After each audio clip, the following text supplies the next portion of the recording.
صلاح الدین ایوبی، مسلمانوں پہ ظلم ہوا، فلسطین میں آگ لگی اور پورے فلسطین کی گلیاں خون سے بھر گئیں۔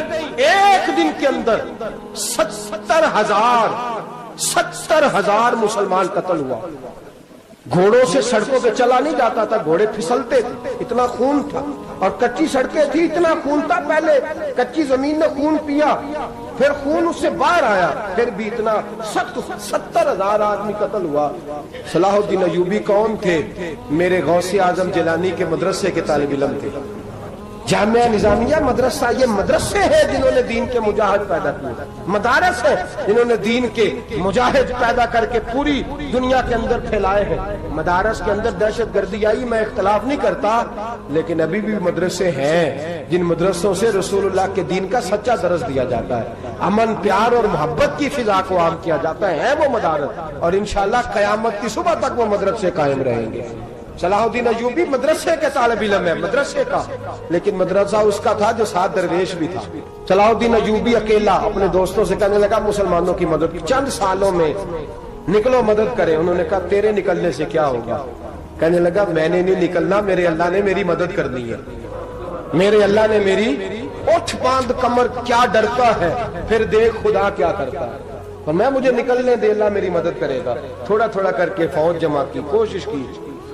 چند سالوں کے بعد اسی جگہ جہاں مسلمانوں کا خون بہا تھا، اللہ نے اسلام کا جھنڈا پھر سے بلند کر دیا۔ صلاح الدین ایوبی فاتح بن کے مسجد اقصی کے دروازے پہ کھڑا ہے۔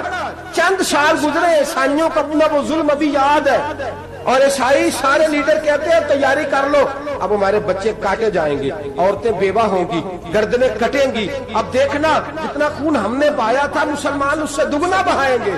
صلاح الدین ایوبی گھوڑے پہ کھڑے ہیں اور پوچھتے ہیں او عیسائیوں بتاؤ تمہارے ساتھ کیا کروں؟ گردنیں جھک گئیں، جواب کوئی بھی نہیں۔ کہا تم نے 70,000 مسلمان ایک دن میں مارا تھا، بولو تمہارے ساتھ کیا کروں؟ تم نے ایک دن میں مسلمان یوں کاٹے جیسے گاجر مولی کاٹی جاتی ہے، بولو کیا کروں؟ عیسائی کہنے لگے ہمیں اپنے ظلم یاد ہے، تشدد یاد ہے، بربریت یاد ہے، تو بہتر جانتا ہے تو نے کیا کرنا ہے۔ صلاح الدین ایوبی گھوڑے پہ فاتح کھڑا ہے، آنکھوں میں آنسو آئے، تڑپ کے رویا، کہنے لگا میں تمہارے ساتھ وہی سلوک کروں گا جو میرے مصطفیٰ نے قریش مکہ کے ساتھ فرمایا تھا، لا تصریب علیکم، جاؤ تم پر کوئی زیادتی، جاؤ تم آزاد ہو۔ اس نے کہا تو کر کیا رہا ہے؟ کہنے لگا میں کیا کروں، میں اس محمد کا ماننے والا ہوں جس نے معاف کرنا سکھایا ہے صلی اللہ علیہ وسلم، میرے پیروں میں زنجیر ہے رسول اللہ کی غلامی کی، جاؤ تم آزاد ہو۔ اس نے کہا تم آزاد ہو، لوگوں نے کلمہ پڑھنا شروع کر دیا، اشہد ان لا الہ الا اللہ واشہد ان محمدن عبدہ۔ سارے قبیلے کے کچھ نہ کچھ لوگ مسلمان، ایک قبیلہ رہ گیا مسلمان نہیں ہوتا۔ صلاح الدین ایوبی اپنے خیمے میں بیٹھے ہیں تو ایک بی بی آ گئی، اس قبیلے کا کوئی شخص مسلمان نہیں ہوتا۔ بی بی آئی، آگے کہنے لگی میرے 4 بیٹے جنگ میں کھو گئے، چھوٹے چھوٹے بچے جنگ میں کھو گئے، مل نہیں رہے، فوجیوں کو حکم دے مجھے میرے بچے تلاش کر کے دیں۔ صلاح الدین ایوبی نے جھٹ پٹ سر پہ امامہ باندھا، نیزہ پکڑا، سینے بند باندھا، اپنے جبے کو سمیٹا اور باہر کہنے لگی تو کدھر جا رہا ہے؟ کہنے لگا میں خود تیرے بچے تلاش کر کے دوں گا۔ صلاح الدین چند سپاہی ساتھ میں گلی گلی نکلے، گلی گلی فجر کے نکلے، اثر ہو گئی، تھک گئے، 2 نمازیں صحرا میں پڑھی، جنگل کے اندر پہنچے تو ایک کونے میں 4 بچے ایک جگہ ڈرے اور سہمے ہوئے بیٹھے ملے۔ صلاح الدین ایوبی اٹھا کے لائے، ماں کو کہنے لگے تیرے بچے ہیں، نکلا اس لیے تھا کہ میرے نبی نے فرمایا بچے جدا ہوں تو ماں کو درد بڑا ہوتا ہے، اور میرے رسول نے فرمایا تھا جب جنگ کرنے جاؤ تو کھیت برباد نہ کرنا، فصلیں تباہ نہ کرنا، بچوں کو ماں سے جدا نہ کرنا۔ فرمایا میں سوچ رہا تھا تیرے بچے کہیں میری وجہ سے جدا ہو گئے تو مصطفیٰ کو جواب کیا دینا؟ فرمایا تیرے بچے ڈھونڈ کے لایا ہوں۔ بچے ماں کے پاس آنے لگے تو ماں نے بڑے بیٹے کے منہ پہ تھپڑ مارا، کہتا اماں کیا ہوا؟ کہنے لگے تو نے سنا نہیں کہ دشمن کے بچوں کی اتنی حفاظت کرتا ہے، میرے پاس نہ جا، اس کے قدموں میں بیٹھ جا، جس نبی کے غلام اتنے سچے ہیں وہ نبی کتنا سچا ہوگا۔ جس نبی کے نوکر اتنے کھڑے ہیں وہ نبی کتنا کھڑا ہوگا. جا کے کلمہ پڑھ لے.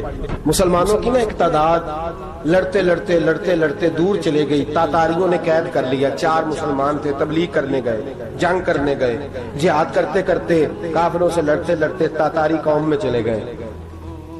وہاں قید کر لیے گئے تو سزائے موت کا حکم ہوا. 4 بزرگ تھے. سزائے موت کا حکم ہوا تو تاتاری بادشاہ جو تھا وہ بڑا خلاف تھا, بڑا سخت مخالف تھا مسلمانوں کے. اس نے کہا کہ ان کو جب پھانسی دینا نا مسلمانوں کو تو میرے سامنے دینا. اب 4 عالم ہیں, 4 صوفی ہیں, سفید داڑیاں, سر پہ امامے. پھانسی کا وقت آیا تو جو پھانسی گھاٹ ہے وہ ایک ہے. چاروں کو اکٹھے پھانسی نہیں ہو سکتی. ایک کو کہا کہ ایک ایک کر کے ان کو پھانسی دو.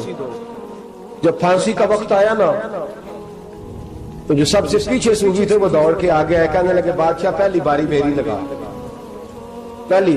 اب بادشاہ نے کہا ٹھیک ہے اسے لٹکا دو. وہ قریب آئے تو دوسرے دوڑ آئے, کہنے لگے نہیں پہلی باری میں نے زیادہ کافر قتل کیے, میرا بڑا جرم ہے, مجھے پہلے سزا دو.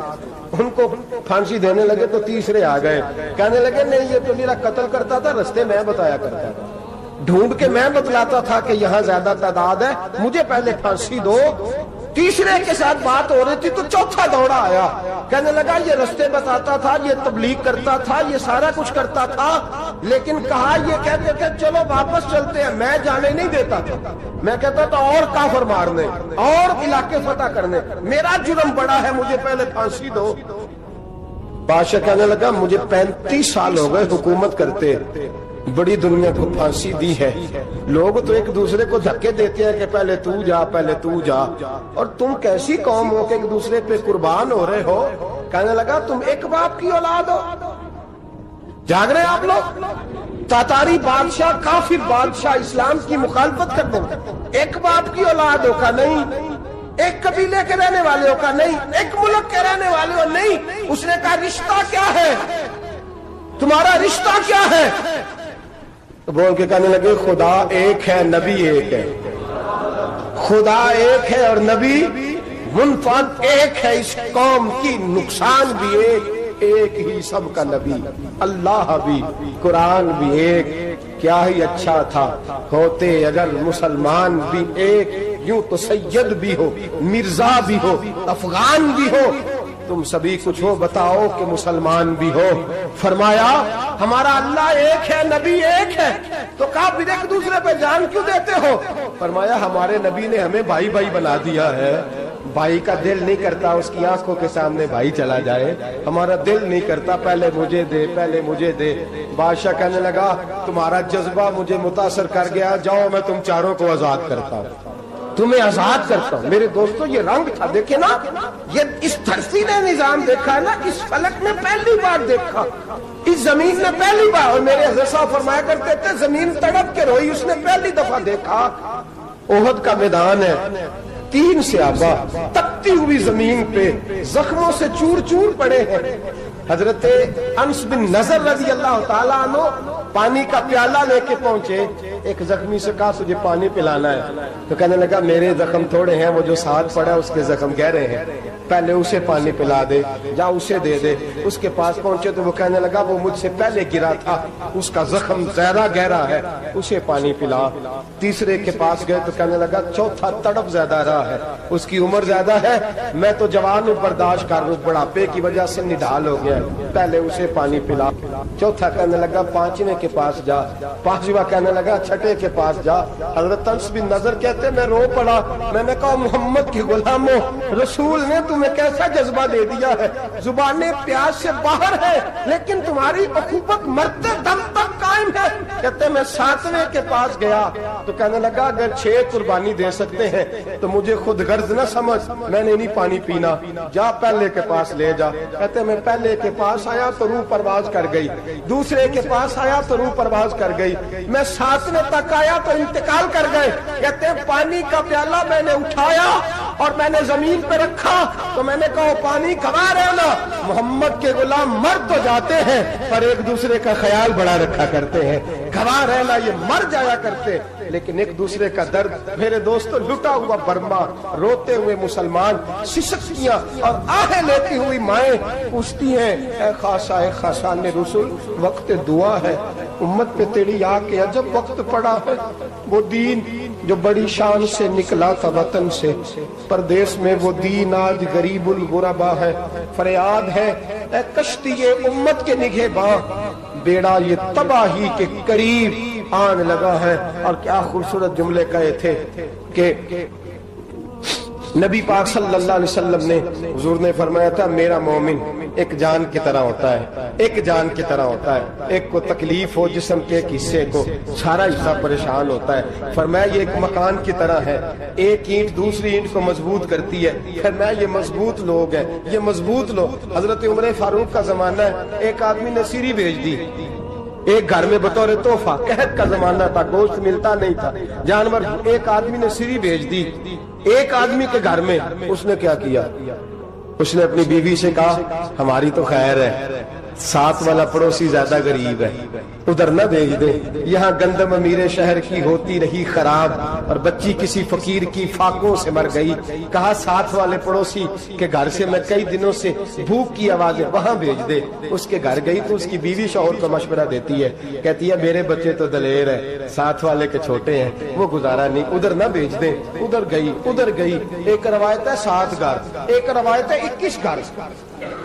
21 گھروں میں گھومتی ہوئی وہ شریف پھر پہلے کے گھر میں آ گئی، اور پہلا صحابی کہنے لگا صرف تو نے ہی محمد کا کلمہ نہیں پڑھا، باقی 20 نے بھی پڑھا ہوا ہے، صرف تو نے ہی رسول اللہ سے یہ درس نہیں لیا، باقیوں نے بھی لیا ہے، اور صرف تیرے اندر ہی جذبہ اظہار نہیں، تو ہی صرف مسلمانوں سے پیار نہیں کرتی، سارے ہی پیار کرتے ہیں۔ وہ شریف پھر آ گئی، اب کیا کرنا ہے؟ اب کیا کرنا ہے؟ امام نبوی نے لکھا ہے، وہ کہنے لگی کرنا کیا ہے؟ پکاؤں گی میں اور کھائیں گے 21 گھر، پھر بھی اکیلے نہیں کھائیں گے، پکاؤں گی میں اور کھائیں گے 21 گھروں کے مطابق شوربہ پکا، اور پھر برتن میں ڈال کے وہ بی بی ایک کے گھر کا دروازہ کھٹکھٹاتی ہے، کہتی ہے مصطفیٰ کے غلاموں نکلو باہر اور کھاؤ، اس لیے کہ جس نبی نے مجھے پیار کا حکم دیا اسی نے تمہیں بھی پیار کرنا سکھایا ہے، یہ رنگ چشم فلک نے سکھایا ہے۔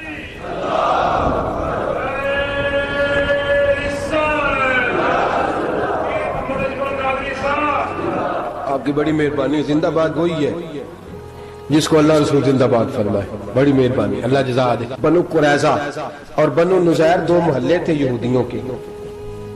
یہودیوں نے بڑی عہد شکنی کی تو نبی پاک صلی اللہ علیہ وسلم نے ان کو بے دخل کر دیا، مدینے سے نکال دیا، مدینہ منورہ سے۔ یہودی نکل گئے مدینہ طیبہ سے، تو جب وہ نکل کے جا رہے تھے تو ان کے مکان، ان کے باغ، ان کی جائیدادیں بچ گئی۔ نبی پاک علیہ السلام نے انصار مدینہ کو پہلے بلایا، جاگ رہے ہیں نا آپ لوگ؟ پیسے آتے کسی کو برے لگتے ہیں، اب تو یہ بھی حلال حرام کی تمیز بھی اٹھتی جا رہی ہے۔ جائیداد، باغ، مال، علاقہ خالی ہوا ہے، وہ چلے گئے اور لوگ تو ڈھونڈتے پھرتے ہیں۔ اللہ خیر فرمائے، شاملہ ہر جگہ ملتی نہیں اب شہروں میں، وہ کس کس نے نام کرا لیا، کدھر گئی ہے کوئی خبر ہی نہیں، خالی جگہ پڑی ہے۔ میرے نبی پاک علیہ السلام نے پہلے انصار مدینہ کو بلایا، حضور نے فرمایا انصاریوں بہت بڑی جائیدادیں یہودیوں کی، بنو نذیر اور بنو قریظہ محلے خالی ہو گئے، میرا دل کرتا ہے وہ تمہیں دے دوں، اس لیے کہ تم نے اپنے مہاجر بھائیوں کے ساتھ بڑا تعاون کیا، جائیدادیں تم نے دے دی ہیں، مکانات دے دیے ہیں، بڑا کچھ تم نے دیا ہے، میرا دل کرتا ہے وہ تمہارے نام کر دوں۔ تو انصار مدینہ کیا کہنے لگے یا رسول اللہ دے تو ہم نے دیا ہے، پر وہ بیچارے جھچکتے ہی رہتے ہیں، وہ جھچکتے ہی رہتے ہیں، کھول کے ہماری چیزیں استعمال نہیں کرتے۔ تو حضور ہم تو پہلے ہی انصار ہیں، ہمارے پاس بڑا کچھ ہے، آپ مہربانی فرمائے وہ سارا کچھ مہاجروں کو دے دے مہاجرین کو ہمیں نہیں چاہیے۔ اب چلے گئے بات کر کے، میرے حبیب پاک نے مہاجروں کو بلا لیا، فرمایا بنو نذیر اور بنو قریظہ قبیلے کی جائیدادیں آئی ہیں، تمہارے پاس بظاہر جو چیزیں ہیں بھی وہ بھی انصار مدینہ کی ہیں، تو میرا یہ خیال ہے کہ وہ سارا کچھ تمہیں دے دیا جائے۔ ابو بکر صدیق رضی اللہ تعالیٰ عنہ کہنے لگے یا رسول اللہ صلی اللہ علیہ وسلم ہمارے انصار بھائیوں نے ہمارے لیے دل تک کھول دیے ہیں، حضور انہوں نے ہر چیز بانٹ کے ہمارے سامنے رکھ دی ہے، ہم اتنے خرد غرض ہیں کہ سارا کچھ لپیٹ جائیں۔ کہا حضور ہمارے پاس جو مکان ہے وہ ہے، ہم کاروبار کر رہے ہیں، تجارتیں کر رہے ہیں، مزدوریاں کر رہے ہیں، ہم انشاءاللہ اور بنا دیں گے، آپ یہ ہماری طرف سے ہمارے انصار بھائیوں کو گفٹ کر دے گا۔ آپ انہیں دے دیں. میرے حبیب کی آنکھوں میں آنسو آ گئے. میرے نبی پاک علیہ السلام رو پڑے. یا رسول اللہ آپ کیوں روتے ہیں؟ فرمایا تمہارا یہ بھائی چارہ قائم رہا تو اللہ اسلام کو بڑی قوتیں عطا فرمائے گا, اللہ طاقتیں دے گا اسلام کو. اگر تمہارا یہ رنگ قائم رہا, یہ انداز, میرے غلاموں تمہارے یہ طور طریقے, ایک بھائی کہتا ہے دوسرے کو, دوسرا کہتا ہے تیسرے کو. عرض یہ کرنے جا رہا تھا کہ رسول کریم صلی اللہ علیہ وسلم نے یہ پیغام دیا امت کو. فرمایا دیکھیں نا کتنے بڑے لفظ ہیں. یہ نہیں فرمایا دوزخ میں جائے گا, یہ نہیں فرمایا کہ اسے جہنم کی سزا ملے گی. میرے نبی نے فرمایا میں اسے مومن مانتا ہی نہیں, میں اسے مسلمان اپنا مانتا ہی نہیں. حضور کسے؟ فرمایا جو پیٹ بھر کے کھاتا ہے اور اس کا ہمسایہ بھوکا سو جاتا ہے. میں مومن ہی نہیں مانتا. سزا تو تب ملے گی نا کہ جب میں کسی سزا کا اعلان کروں. میں مانتا ہی نہیں, وہ میرا ہے ہی نہیں. خود پیٹ بھر کے کھا رہا ہے, ہمسایہ اس کا بھوکا. میں نہیں مانتا انما المؤمنون اخوہ, مومن بھائی بھائی, میں مانتا ہی نہیں اسے.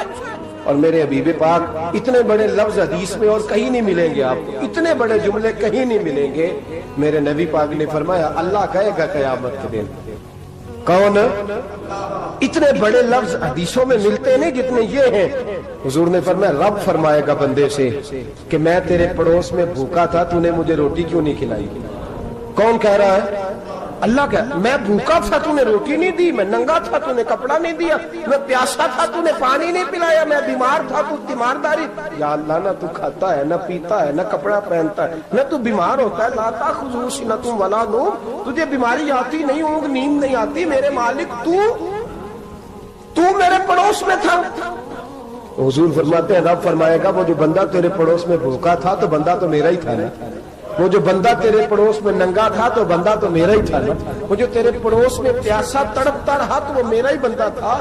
تو دوائی لینے جائے تو بڑے اسپتال میں اور اس بیچارے کو 20 روپے پرچی کے بھی میسر نہ آئے تو میرا ہی بندہ تھا. میرے دوست خیال کر اور یاد رکھ, یہ جو ہمسائے ممالک میں ظلم ہوتے ہیں, زیادتیاں ہوتی ہیں. ہمارے گھر کا پنکھا اچھا چلتا ہے, ہم جلوس اس وقت نکالتے ہیں جب ہماری لائٹ بند ہوتی ہے. ہم جلوس اس وقت نکالتے ہیں جب ہمارا ایسا جو ہمیں تنگ کرتا ہے. ہم اس وقت درد محسوس کرتے ہیں جب ہمارے گھر تک آگ آ جاتی ہے.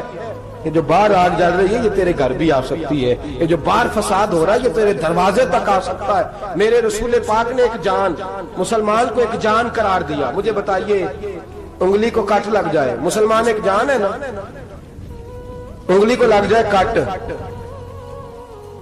دماغ کہتا ہے میں نے نہیں سوچنا اس کے بارے میں نے اس کے درد کو محسوس ہی نہیں کرنا. انگلی کی درد ہے, انگلی جانے, اس کا کام جانے.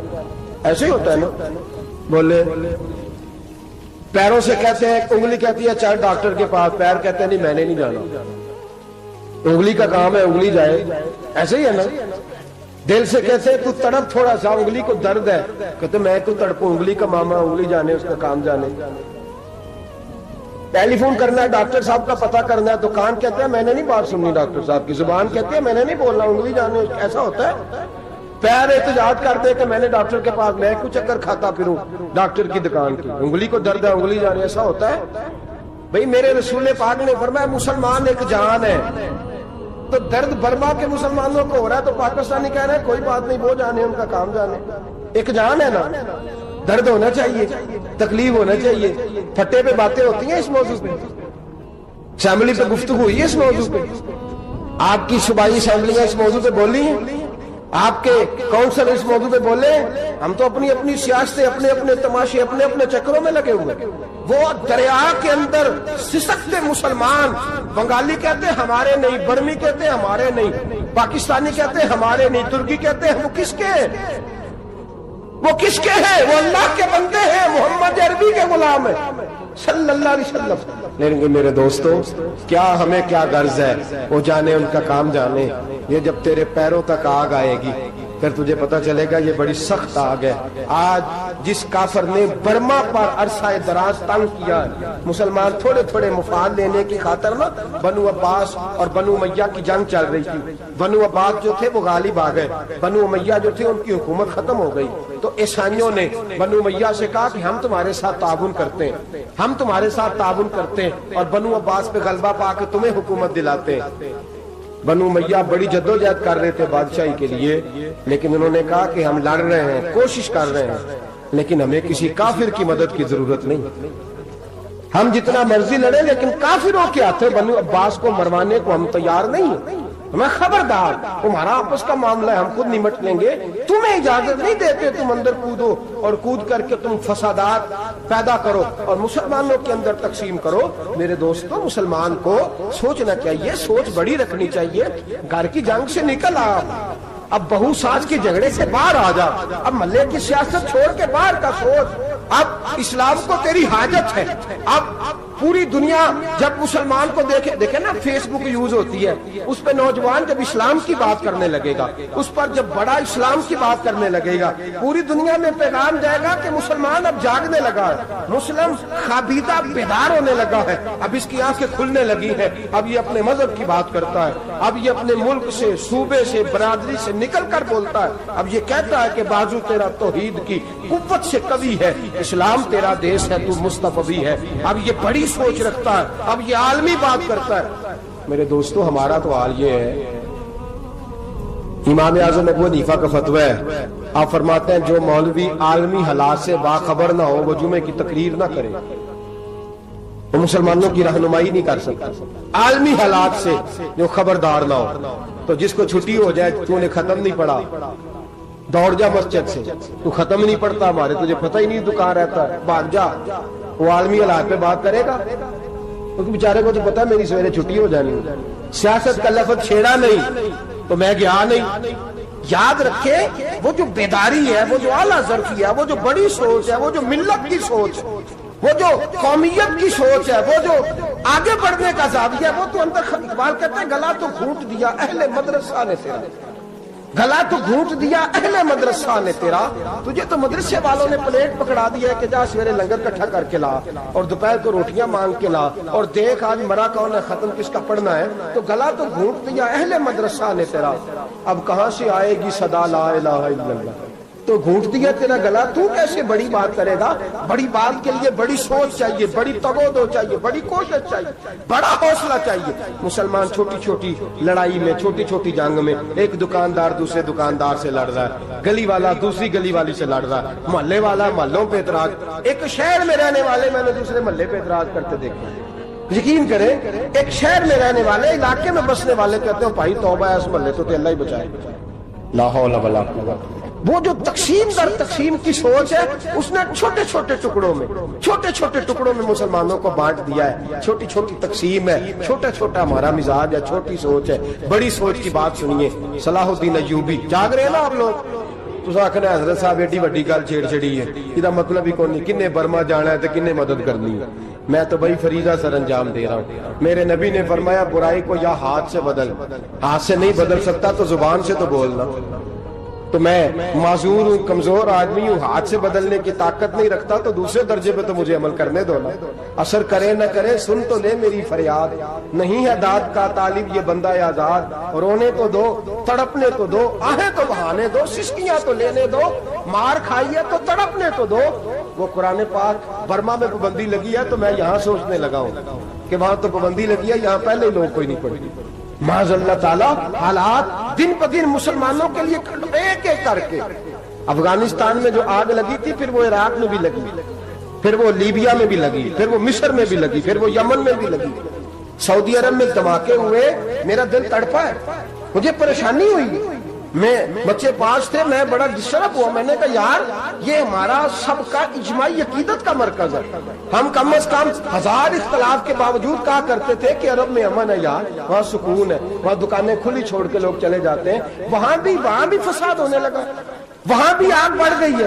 لیکن ہم صرف چھوٹی چھوٹی کر کے جب آگ بجھانے کی کوشش کریں گے، اس وقت آگ نہیں بجھے گی. جب ہر آدمی اپنے پیالے میں پانی لے کے آئے گا، ہر شخص اپنے گھر کی نل چلائے گا، ہر شخص نلکا چلائے گا اور پانی نکال کے یہ آگ بجھائے گا، تب یہ آگ بجھے گی. ہر آدمی کو کردار، سوچ بڑی کرے، نظریہ بڑا کرے، ملت کی بات کرے، مسلمان ہو کے سوچے، مسلمان ہو کے سوچے. خدا را نکلے یہ گھر کے جھگڑوں سے، تھوڑی دیر کے لیے اپنے آپ کو بڑا کرے، بڑی سوچ آپ بنائیں. جب دوستیاں لگائیں، یارانے لگائیں، کہ چھوٹے موٹے حساب سے بچیں.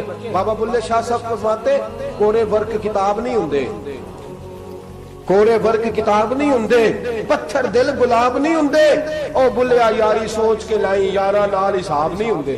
پھر ذرا نکلے اس حساب کتاب سے باہر، بلیا یاری سوچ کے لائیں یارا نال حساب نہیں ہوندے۔ پھر ذرا بڑا ذہن کرے، چھوڑے اپنے حساب۔ یبصرون علی انفسہم ولنبلونکم بشیء من الخوف والجوع ونقص من الاموال والانفس والثمرات۔ پھر حساب کتاب سے نکلے، پھر امام علی مقام کی طرح یہ سوچ بنائے کہ حسین کے بچے چلے جائیں تو کوئی حرج نہیں، امت پر آنچ نہیں آنی چاہیے۔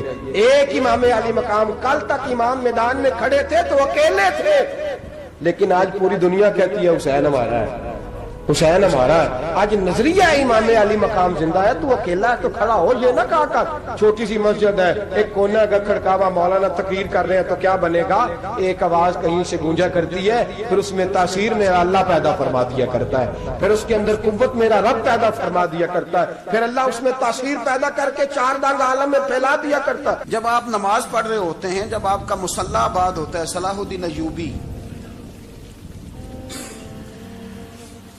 ایک بزرگ سے ملاقات ہو گئی، بیت المقدس پر قبضہ تھا عیسائیوں کا، تو صلاح الدین بڑے پریشان تھے۔ وہ بابا جی کہنے لگے پتر کیا ہوا؟ کہنے لگے حضور پتہ چلا ہے دشمن کے 2 بحری بیڑے اسلحہ لے کے آ رہے ہیں، مسلمان پہلے ہی کمزور ہیں، اور اب اگر 2 بحری بیڑے اور آ گئے تو حضور مسئلہ بن جائے گا۔ تو میں پریشان ہوں کہ کس طرح یہ کم مسئلے والی ہماری فوج ہے کیسے مقابلہ کرے گی۔ تو بابا جی کہنے لگے پتر اس طرح کرنا، آج رات تو بھی دعا کرنا اور میں بھی کروں گا، تو بھی دعا کرنا، آپ ناراض نہ ہونا، ہم تو پیروں والے ہیں، ہم تو پیروں کے نوکر غلام ہیں، ہمارا تو گزارا ہی نہیں، ہمیں تو ملتا ہے سارا کچھ وہاں سے۔ پر میرا سوال یہ ہے کہ تعویذ لینے جاتے ہو نفل کیوں نہیں پڑھتے، رات اللہ اللہ کیوں نہیں کرتے؟ یہ بھی تو ہمارے بزرگوں کا ہی طریقہ ہے، انہوں نے تو ہمیں سکھایا ہے۔ صلاح الدین ایوبی سے بزرگوں نے کہا کہ رات آج نا اللہ اللہ کرنا، تو میں تیرے لیے دعا کروں گا، تو بھی دعا کرنا۔ تو بندہ جب دکھی ہوتا ہے تو سجدہ کرتا ہے، تو پھر ہی تو مصلی بھیگ جاتا ہے، پھر ہی تو مزہ آتا ہے۔ سکھی بندہ تو کعبے جا کے نہیں روتا، دکھی تھے، تکلیف تھی، تو سر رکھا سجدے میں تو تڑپ گئے۔ اور وہ بابا جی کہتے ہیں میں مسجد آیا تو صلاح الدین چیخے مار کے رو رہا تھا اور کہہ رہا تھا مالک میں کوئی اپنی شان کے لیے تو نہیں نہ لڑ رہا، اللہ کو میں کوئی قبضوں کے لیے تو نہیں لڑ رہا، مالک تیرے لیے لڑ رہا ہوں، مجھے بے آبرو نہ کرنا، میری مدد فرمانا۔ کہتے ہیں میں آیا تھا کہ مسجد میں دعا کروں گا، پر صلاح الدین ایوبی کو روتے دیکھا تو میں لوٹ گیا۔ تو سویرے صلاح الدین ملے تو بڑے خوش تھے۔ میں نے کہا پتر کیا ہوا؟ کہنے لگے حضور وہ بحری بیڑے 2 آ رہے تھے نا اسلحہ لے کے، دونوں ڈوب گئے پانی میں ڈوب گئے۔ تو بابا جی کہنے لگے صلاح الدین وہ پانی میں نہیں ڈوبے، وہ تیرے آنسوؤں میں ڈوب گئے، وہ غرق ہو گئے، وہ جو تو نے مصلی بات کیا تو وہ تیرے آنسوؤں میں ڈوب گئے، وہ غرق ہو گئے، وہ تباہ، اتنے قیمتی تھے تیرے آنسو کے بہا لے گئے دشمن کے بحری بیڑوں کو۔ میرے بھائی ٹھیک ہو گیا جی، میرے عزیز سمجھ لیں اس بات کو ہمیشہ کے لیے، اور اس پر غور کر لیں اچھے طریقے سے کہ میرے رسول کریم سید عالم صلی اللہ علیہ وسلم نے نا ہماری توجہ دلائی، حضور نے ہمیں بتلایا، ہمارا ذوق بڑھایا عبادت کی طرف۔ ایک صحابی تھے حضرت ابو فاطمہ رضی اللہ تعالیٰ عنہ، یہ ترمذی شریف کی حدیث ہے۔ نبی پاک علیہ السلام نے فرمایا ابو فاطمہ قیامت کے دن مجھ سے جلدی ملنا چاہتے ہو کہ دیر کے ساتھ؟ تو کہنے لگے حضور کون ہوگا جو دیر سے ملنا چاہے، ہم نے تو جان دے دی وعدہ دیدار پر۔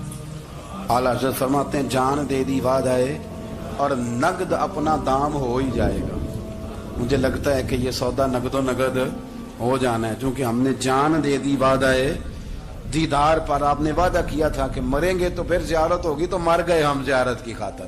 جان دے دی وعدہ دیدار پر تو نقد اپنا دام ہو ہی جائے گا۔ اے رضا ہر کام کا ایک وقت ہے، دل کو بھی آرام ہو ہی جائے گا۔ تو حضرت ابو فاطمہ رضی اللہ تعالیٰ عنہ سے نبی پاک صلی اللہ علیہ وسلم نے فرمایا جلدی ملنا چاہتے ہو کہ دیر سے؟ عرض کی حضور فٹافٹ ملنا ہے، میں نے قیامت کے دن آپ سے جلدی ملنا ہے۔ تو نبی پاک علیہ السلام نے فرمایا پھر اس طرح کرنا، دنیا میں رہ کے سجدے زیادہ کرنا، پھر سجدے زیادہ کرنا، قیامت میں ملاقات جلدی ہو جائے گی، قرب ملے گا تمہیں۔ اپنے بچوں کے اندر دیکھیں نا، ہم شوق پیدا کرتے ہیں، ہمیں صحیح لفظ نہیں بولنے آتے پر ہم بچوں میں شوق پیدا کرتے ہیں کہ پتر ڈاکٹر بن جائے گا تو بڑا نفع کرے گا، تو لوگوں کی خدمت کرے گا، ملک و ملت کی خدمت کرے گا، تیرے ابا کا نام روشن ہوگا، تیرے دادا کی تعریفیں ہوں گی. ہم یہ ذوق پیدا کرتے ہیں. ہم اپنے نوجوانوں کے اندر یہ فکر پیدا کرتے ہیں، انہیں ہم سمجھاتے ہیں کہ میاں جب تم پڑھو گے، محنت کرو گے تو فلاں آدمی کی طرح تمہارا نام ہوگا.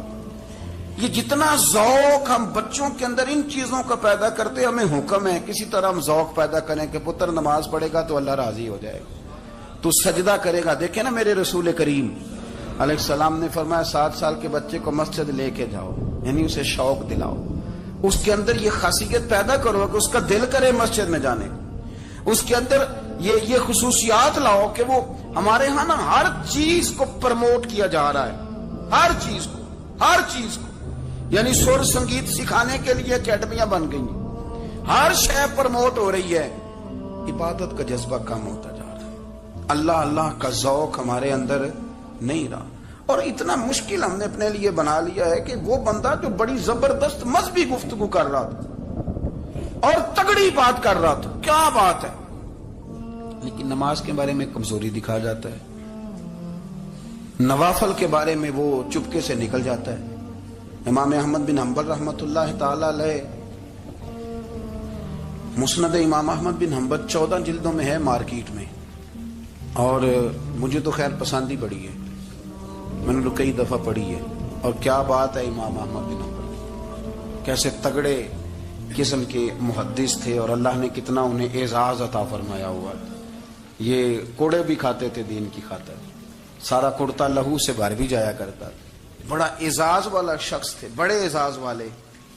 حدیثیں جمع کرنا، حدیثیں لکھنا، حدیث پڑھانا، سارا دن رہتے تھے. کہہ سکتے تھے کہ میں کر تو رہا ہوں کام، اور حدیث بھی موجود ہے کہ عالم عابد سے افضل ہوتا ہے، پر اس کے باوجود امام احمد بن حنبل رحمۃ اللہ علیہ 300 نفل فرض نمازوں کے علاوہ پڑھا کرتے تھے. 300 نوافل روز پڑھا کرتے تھے. ان کے بیٹے نے کہا ابا جی مکان خریدنا ہے تو وہ جگہ کہاں کر کے لوں، بہت ساری آبادیاں. تو فرمایا پتر وہاں لینا جہاں مسجد قریب ہو. میرے رسول کریم سید عالم صلی اللہ علیہ وسلم اتنا پسند کرتے مسجد کو، اتنا پسند کرتے نماز کو، کہ رسول کریم صلی اللہ علیہ وسلم تہجد کی نماز بھی پڑھتے، پھر حضور فجر کی نماز بھی پڑھتے. نبی پاک وتر کو الگ کر کے پڑھتے، عشاء کے ساتھ نہیں پڑھتے. یہ تو ہم اس لیے اجازت دی ہمارے بزرگوں نے کہ بعد میں اٹھے گا کون علیحدہ وتر پڑھنے کے لیے، عشاء کے ساتھ پڑھ لے. وتر پڑھتے، تہجد پڑھتے، فجر پڑھتے، اشراق پڑھتے، چاشت پڑھتے، پھر مغرب کی نماز کے بعد 6 رکعت اوابین پڑھتے، پھر رات کو صلاۃ اللیل پڑھتے. سیدہ عائشہ صدیقہ کہتی ہیں زمانہ سو جاتا اور میرے رسول مصلی بچھا کے کھڑے ہو جاتے. او یار کھیتی باڑی کر کے نہیں، محنت مزدوری کر کے نہیں. جناب عائشہ کہتی ہیں میں یہ بھی دیکھتی کہ حضور ایک آیت شروع کرتے تو ساری رات اسی کو پڑھتے، اور میری نظر جاتی تو قدم مبارک پہ ورم آ جاتا. یار نماز پڑھ کے اتنی مشقت کر کے، اتنی جد و جہد کر کے ورم آ گیا. یا رسول اللہ اتنی محنت کیوں کرتے ہو؟ فرمایا افلا اکون عبدا شکورا، کیا میں اپنے رب کا شکر گزار بندہ نہ بنوں؟ صحابہ کا ذوق عبادتوں کا، ریاضتوں کا، تلاوتوں کا، طبیعت ہے ان کی. وہ ایک دوسرے کو، حضرت مولا علی شیر خدا کرم اللہ تعالی وجہ الکریم کے زمانے میں روم کے بادشاہ نے کہا یار یہ مسلمانوں کا پتہ تو کرو، یہ آخر کیوں اتنے زیادہ مجاہد ہیں. اس زمانے میں جاسوس بھیجنے کا مزاج تھا. اب تو جاسوس پکڑا جاتا ہے، اب تو جاسوس اور جاسوسی کا شوق ویسے آج بھی ہے. عرض کروں تھوڑی سی بات اس عنوان سے. پتہ کیا ہمارا مسئلہ ہے؟ ہم جہاں جاتے ہیں نا وہاں تھوڑی خوشبو سونگنے کی کوشش کرتے ہیں. وہ کیا ہے تو یہ کیا ہے تو ادھر کیا ہے تو تھوڑا سا ادھر کیا ہے. میرے رسول پاک پڑھیے درود شریف، سارے پڑھیے ذرا زور سے صلی اللہ تعالی. نبی پاک علیہ السلام نے فرمایا جاسوسی نہ کرنا ورنہ تم بندوں کو خراب کر دو. اور فرمایا اس طرح نہ ہو کہ تم کسی کے اب کھول نہ نکلو تو تمہارے پہلے کھول جائیں. یہ جو ذوق ہے نا یہ ختم کریں، چھوڑیں. مطلب آپ کس چکر میں پڑے ہوئے ہیں؟ اتنی زیادہ توجہ کرنے کی کیا ضرورت؟ اپنے کام سے کام رکھیں. اس میں بندہ تھوڑا سا نا آسان رہتا ہے. یہ جو بہت زیادہ ٹٹولنے والے لوگ ہوتے ہیں نا وہ بےچارے پھر عمر ٹٹولتے ہی گزار دیتے ہیں. اس لیے کہ مزاج ہی بہت پکا ہے، بوری کا منہ کھول کے اندر تک ہاتھ ڈالنا، تو پھر کئی دفعہ سامنے سے بچھو بھی لڑ جاتا، خرابی ہوتی۔ تو جاسوسی کی جاتی تھی، اس نے بھی جاسوس بھیجے، کیونکہ قبیلوں کے لوگ تھے، کچھ مسلم کچھ کافر، پہچانے نہیں جاتے تھے لوگ، تو کچھ لوگ اس نے بھیجے، انہوں نے آ کے نا تحقیق کی، ریسرچ کری کہ آخر ماجرا کیا ہے۔ تو واپس جا کے انہوں نے رپورٹ دی نا روم کے بادشاہ کو۔ اس رپورٹ کا ایک جملہ بڑا شاندار ہے، وہ کہنے لگا بادشاہ ہمیں مسلمانوں کی کوئی سمجھ نہیں آئی، ہمیں کوئی سمجھ نہیں آئی۔ انہوں نے کہا کیوں نہیں سمجھ آئی؟ کہنے لگے یار عجیب بندے ہیں، جب رات مسلح پہ بیٹھتے ہیں تو یوں لگتا ہے ان کا دنیا سے رشتہ ہی کوئی نہیں، کوئی کسی کو نہیں جانتا، کوئی اپنے دکھ سنا کے رو رہا ہے، کوئی اپنی بات کر کے رو رہا ہے، لگتا ہے کہ ان کا کوئی رشتہ ہے ہی نہیں جب مسلح پہ بیٹھتے ہیں۔ اور فرمایا جب سویرے یہ جہاد کرنے نکلتے ہیں تو لگتا ہے ان سے زیادہ دلیر ہی کوئی نہیں۔ حالانکہ جو مسلحوں پہ رونے دھونے کے لوگ ہوتے ہیں وہ کئی دفعہ جہاد میں کام نہیں کرتے، لیکن عجیب لوگ ہیں کہ رات کے راہب ہیں، دن کے مجاہد ہیں، کوئی سمجھ نہیں آتی۔ میرے عزیز، ان لوگوں نے مسلح آباد کر کے رکھا، تلاوتیں ان کا ذوق رہی، منظر روز پڑھنا، اسباق پڑھنا، وظائف پڑھنا، یہ ان کا ذوق رہا۔ اعلیٰ حضرت بریلوی رحمت اللہ نے 1000 کتاب لکھی ہے، لیکن الوظیفۃ الکریمہ کے نام سے جو وہ صبح و شام وظائف پڑھتے تھے وہ الگ انہوں نے ان کو بیان کیا، پابندی کے ساتھ اپنی اللہ اللہ کرتے۔ شیخ شہاب الدین سہروردی رحمت اللہ علیہ، اس پر ایک بندے نے اعتراض کیا، اس نے کہا جی آپ کس قسم کے صوفی ہیں، مرید بیٹھے ہیں اور آپ وہاں نفل پڑھ رہے ہیں؟ یہ بھی بڑا مسئلہ ہوتا ہے نا، جو بندہ ملنے آتا ہے وہ اپنے ٹائم کے حساب سے آتا ہے، اور اس کا یہ بھی خیال ہوتا ہے کہ پیر صاحب جو ہیں وہ چونکہ درویش ہیں تو نہ انہیں روٹی کھانی چاہیے نہ سونا چاہیے، چونکہ وہ درویش ہیں، اور ہم چونکہ درویشوں کے ماننے والے ہیں، لہذا ہمارا یہ طریقہ ہونا چاہیے کہ جیسے ہم کہیں درویش ویسے ہی کر جائے۔ حالانکہ جس کو آپ درویش کہیں گے آپ اس کی مانیں گے، آپ منوائیں گے نہیں، ہمارا مزاج ہوتا ہے۔ شیخ شہاب الدین پر لوگوں نے اعتراض کی، حضور لوگ ملنے آئے ہیں، زیارت کرنے آئے ہیں، یہ بندے دعا کرانے آئے ہیں، اللہ اللہ کرانے آئے اور آپ نفل پڑھ رہے ہیں، کیا جملہ ہے، کیا حسن ہے، کیا خوبصورتی ہے۔ فرمانے لگے رب رسول سے مانگنے کے لیے مصلی بچھایا ہے، اگر وہاں سے مانگوں گا نہیں تو تمہیں دوں گا کیا؟ پہلے مجھے کچھ لے تو لینے دو، اگر میرے پلے کچھ ہے ہوگی تو آگے دوں گا نا۔ تو میں مانگنے گیا تھا کہ یا اللہ دے، تیرے بندے لینے آئے دے، تو میں کچھ لوں گا تو آگے دوں گا نا۔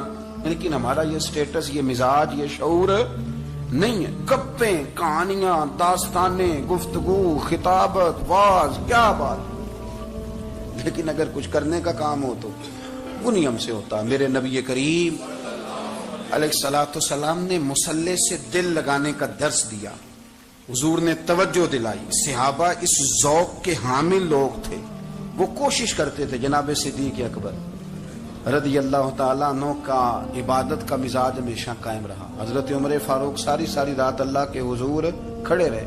حضرت عثمان غنی رضی اللہ تعالیٰ عنہ عشاء کی نماز پڑھ کے 2 رکعتوں کی نیت باندھتے تھے، 15 سپارے پہلی رکعت میں پڑھ دیتے تھے۔